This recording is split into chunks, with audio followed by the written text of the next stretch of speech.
Virar smart meter विरुद्ध भाकपचा मोर्चा। स्थानिक विषय तातडीने सोडवल्यामुळे आंदोलन तात्पुरते स्थगित। मोर्चा अडवला, गेट तोडून आत घुसले, स्मार्ट मीटर फोडून तुडवले। विरार आज भारतीय कम्युनिस्ट पक्षाच्या वतीने आयोजित करण्यात आलेल्या स्मार्ट मीटर सक्ती विरुद्धचा भव्य मोर्चात नेतृत्व करताना हजारो महिला पुरुषांनी रागाचे आणि प्रतिकाराचे ठसठशीत दर्शन घडविले। विरार जकात नाका पासून सुरू झालेल्या मोर्चात सहभागी कार्यकर्त्यांनी लाल बॅनर, घोषणाफलक आणि उद्घोषक क्षमता दाखवून महावितरणाच्या खाजगीकरणाचा निर्णय विरोधात तीव्र निदर्शन केली। मोर्चा महावितरण कार्यालयाकडे निघाल्यावर मुख्य गेट बंद आढळल्याने वातावरण तणावग्रस्त झाले। कार्यकर्त्यांनी गेट तोडून आत प्रवेश करण्याचा प्रयत्न केला आणि निदर्शकांनी काही स्मार्ट मीटर तुडून फेकल्याच्या घटना घडली। आंदोलनकर्त्यांनी सरकार आणि महावितरणाच्या धोरणाविरुद्ध ठाम आवाज उठवला आणि म्हटले की नवीन कलेक्शन, पोल रचना आणि लाईन ओढणीच्या समस्यांवर तातडीने उपाय न केले गेले तर संघर्ष तीव्र करावा लागेल।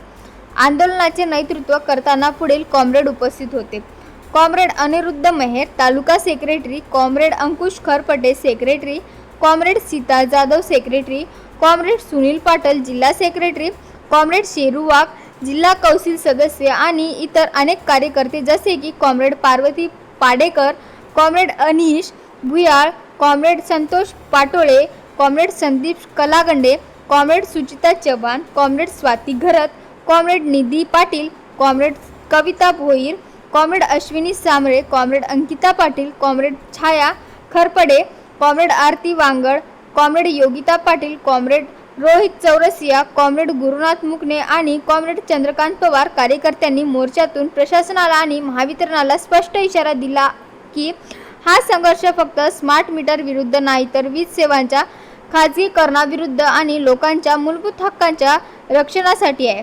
आंदोलनादरम्यान 3250 स्मार्ट मीटर विरोधी हरकती अर्ज प्रत्येकीच्या तक्रारी दाखल केल्या गेल्याची माहितीही देण्यात आली आणि प्रशासनाच्या घुसखोरीची तीव्र निंदा करण्यात आली।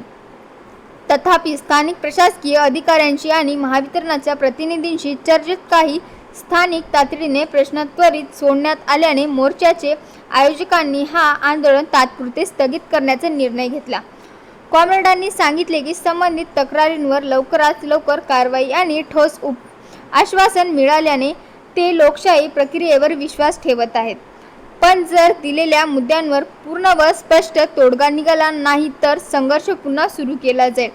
भारतीय कम्युनिस्ट पक्षाच्या या मोर्चाने स्थानिक वीज सेवांबाबत नागरिकांचे रोष आणि अपेक्षा परिपूर्ण मांडल्या। पुढील तालुका व जिल्हा पातळीवर आंदोलनाचे आयोजन करण्याचा इशारा देत कॉम्रेडांनी जनतेला संयम न राखता सज्ज राहण्याचे आवाहन केले आहे। संबंध महाराष्ट्रभरामध्ये हा जो विषय आज चालू आहे की हळूहळू रेल्वे विकली, विमानतळ विकली, आज जे MSCBचं डिपार्टमेंट आहे हे सुद्धा ह्या भाजपच्या सरकारने अदानी आणि अंबानीला विकायला लावलेलं आहे आणि त्यामुळे आमच्या गावापाड्यामध्ये आमच्या लोकांना एक मेसेज येतोय की जबरदस्तीने 48 तासाच्या आत जर तुम्ही स्मार्ट मीटर लावलं नाही तर हे स्मार्ट मीटर लावलं जाईल। लक्षात घ्या की हे स्मार्ट मीटर म्हणजे नेमकी आहे काय। हे पूर्वी आमच्या घराला जे मीटर होते ते 2 महिने आम्ही बिल नाही भरलं, 3 महिने नाही भरलं तर आमचे MSCBचे कर्मचारी आमच्या घरी यायचे आणि सांगायचं तुमचं थकबाकी आहे ती भरून घ्या। मात्र आता तसं नसणार आहे। रात्री 12ला जरी त्याचं रिचार्ज संपलं तर ऑटोमॅटिकली ते बंद होऊन जातंय आणि आमचा आदिवासी समाज हा हातावर कमावतो आणि पाण्यावर खातोय। जर शेठनी उदाहरणार्थ मी एखाद्या मालकाकडे कामाला आहे आणि त्यांनी जर माझा पगार 1 तारखेला केला नाही, त्यांनी जर पगार 2 तारखेला केला या 10 तारखेला केला तर मी रात्री त्यांचं बिल भरायचं कसं हा प्रश्न आमच्या समोर उभा राहिलेला आहे। आणि संबंध महाराष्ट्रभरामध्ये भारतीय कम्युनिस्ट पार्टीने रस्त्यावर उतरून डहाणूमध्ये 600 मीटर आम्ही फोडले आणि मीटर परत केले। आम्हाला हे स्मार्ट मीटर नकोय। हे देश ज्या पद्धतीने चालू आहे तसंच चालू असलं पाहिजे। पालघरच्या एका MSCBच्या अधिकाऱ्याने, मदन सांगळे म्हणून त्यांचं नाव आहे, त्यांनी मोर्चाला संदर्भ देऊन अदानीला एक पत्र पाठवलं की ह्या लोकांचा उद्रेक वाढतोय, स्मार्ट मीटरला प्रचंड विरोध होतोय। त्या पत्रामुळे त्या मदन साहेबांवर निलंबनाची कारवाई करण्यात आली। आज आम्ही मुख्यमंत्र्यांच्या मार्फत हे MSCBच्या मार्फत मुख्यमंत्र्यांना निवेदन देतोय की त्यांना ताबडतोब कामावर घेतलं पाहिजे. या कारवाईमुळे आम्हाला सर्वांना लक्षात येत आहे की आताच अदानीच्या हातात पूर्णपणे गेलं नाही तोवर हे असे एमएससीबीचे कर्मचारी कारवाई करतायत. मग सामान्य माणसाचं काय? तर ही दादागिरी आणि सत्य आम्ही खपवून घेणार नाहीत. या संदर्भात बाकीचे सुद्धा आमचे स्थानिक लेवलचे विषय आहेत. या विषयाला घेऊन हा प्रचंड मोठा मोर्चा निघालेला आहे.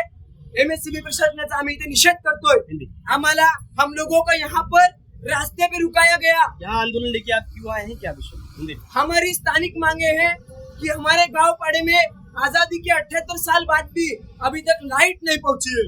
और जब भी हम लोगों ने आंदोलन का लेटर दिया तभी उन लोगों ने कल और आज से काम चालू किया है.